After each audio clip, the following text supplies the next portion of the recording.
زبان کی حفاظت۔ اللہ کے نبی نے بیان فرمایا، لوگوں یاد رکھو، اللہ کی طرف سے جب عذاب ملتا ہے تو وہ زبان کی حفاظت نہ کرنے کی بدولت ملتا ہے۔ جھوٹ بولے گا اللہ کی طرف سے عذاب ہوگا، غیبت کرے گا اللہ کی طرف سے عذاب ہوگا، چغل خور بنے گا اللہ کی طرف سے عذاب ہوگا، گالی گلوچ دے گا اللہ کی طرف سے عذاب ہوگا۔ ہم روزے کے اندر کیا کہتے ہیں؟ آ جاؤ بیٹھ جاؤ، مڑا گپ شپ لگا لیتے ہیں، ادھر ادھر کی باتیں، لایانی اور فضول باتیں۔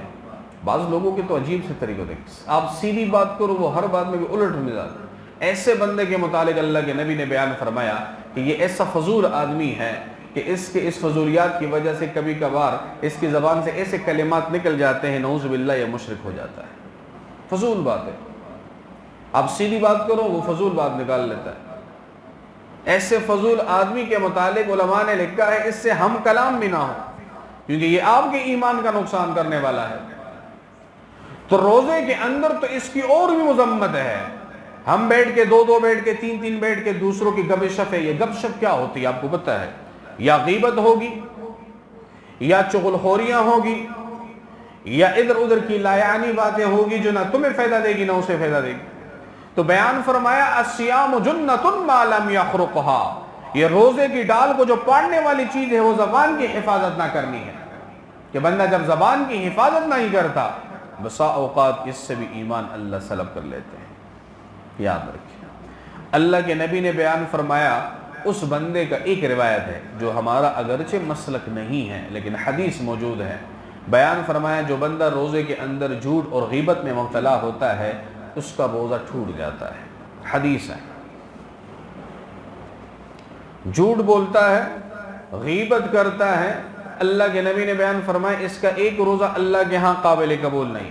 اگرچہ یہ ہم فقہائے احناف کا یہ مسلک نہیں ہے، ہم کہتے ہیں روزہ ہو جائے گا اور جتنے بھی ثواب ہے اس ثواب سے یہ بندہ محروم ہو جائے گا، لیکن پھر بھی یاد رکھ کے اللہ کے نبی کا فرمان، کتنی بڑی عظیم بات، اللہ کے نبی نے بڑی بات کہہ دی، جو بندہ جھوٹ اور غیبت کرتا ہے اللہ کو اس کے روزے کی کوئی پرواہ نہیں۔ زبان کی حفاظت کتنی ضروری ہے۔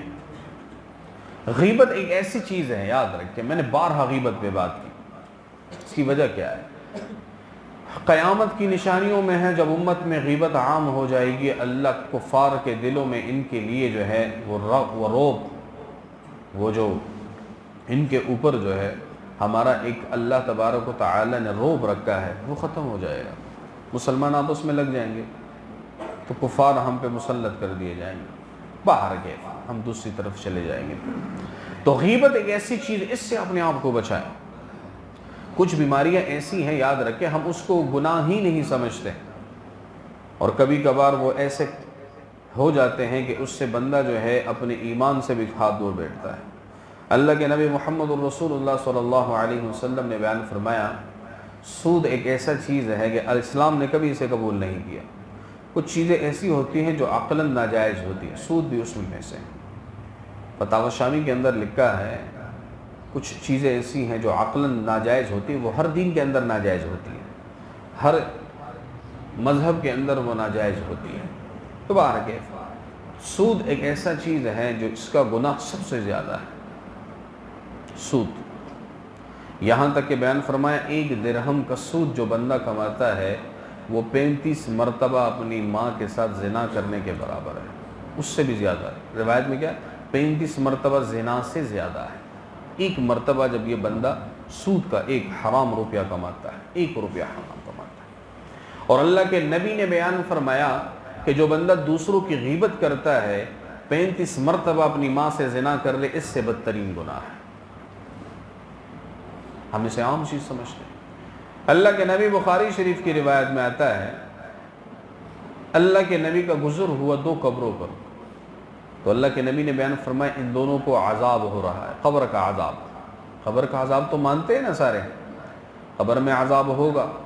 وہ جو قبر کی تاریکیاں ہیں، کبھی قبرستان جا کے دیکھ لیں، کسی کی قبر کھودی جا رہی ہو تو ذرا ویسے ہی اوپر سے جان کر دیکھ لیں۔ اسی عدالتی کمرے میں ہم نے بھی آنا ہے، جو کچھ کرنا ہے کر گزر، قبر میں جواب دینا ہے۔ جو کچھ ہم نے کرنا ہے کر لیں، قبر میں اس کا جو ہے ہم نے پل کاٹنا ہے۔ جتنے بھی دنیا کے اندر تو نے مستیاں خرمستیاں کرنی ہیں کر لے، ان تمام کا خمیازہ تو نے قبر کے کمرے میں ادا کرنا ہے۔ قبر کی اس تاریکیوں میں تو نے ذرا غور و فکر کر، اس میں ذرا غور و فکر سے سوچ کہ یہاں پر حساب کتاب ہوگا، یہاں پر حساب کتاب کی پہلی کڑی ہوگی۔ اللہ پوچھیں گے مر ربکا، رب تیرا کون ہے؟ تو اگر منافق ہے، ظالم ہے، کافر ہے، قاتل ہے، جواب نہ دے سکے گا۔ اللہ کا نافرمان بندہ ہے، جواب نہ دے سکے گا۔ اگر فرمان بردار ہے تو دے دے گا کہ رب میرا اللہ ہے۔ اسی قبر کے اندر اللہ کے نبی نے بیان فرمایا یہ ان لوگوں نے غیبت کی تو اللہ نے اس کو عذاب میں مبتلا کر دیا۔ اللہ کے نبی سے سوال ہوا یا رسول اللہ غیبت ہے کیا چیز؟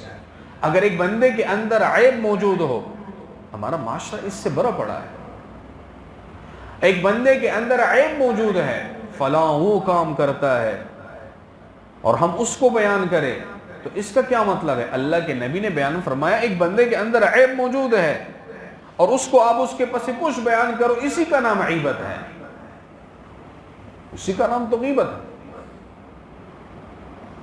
تو اللہ کے نبی نے بیان فرمایا اے میرے صحابہ، اگر ایک بندے کے اندر ایک بات موجود ہی نہ ہو یا ایک بندے کے اندر ایک بات ایسی ہو جس کو تم نے غلط طریقے سے تعویل و تعبیراً پیش کر دیا، بیان فرمایا یہ تو بہتان ہے، قیامت کے دن اس کا بھی حساب دو گے۔ تو زبانوں کی حفاظت یہ ضروری ہے، ورنہ روزہ نہیں رہے گا، روزہ کبھی بھی روزہ شمار نہیں ہوگا جب تک زبان کی حفاظت نہ ہو۔ زبان سے جس زبان کو اللہ نے تلاوت کے لیے دیا تم دوسروں کو سب و شتم گالی گلوچ میں استعمال کرو، یہ فاسق اور فاجر ہے، اس کا کوئی عمل اللہ کے ہاں قابل قبول نہیں۔ باہر کے اللہ کے نبی کے پاس رمضان المبارک کا مہینہ تھا، دو عورتوں کو لایا گیا اور ان کی حالت ایسی تھی بھوک پیاس کی شدت کی وجہ سے کہ مرنے کے قریب ہو گئی۔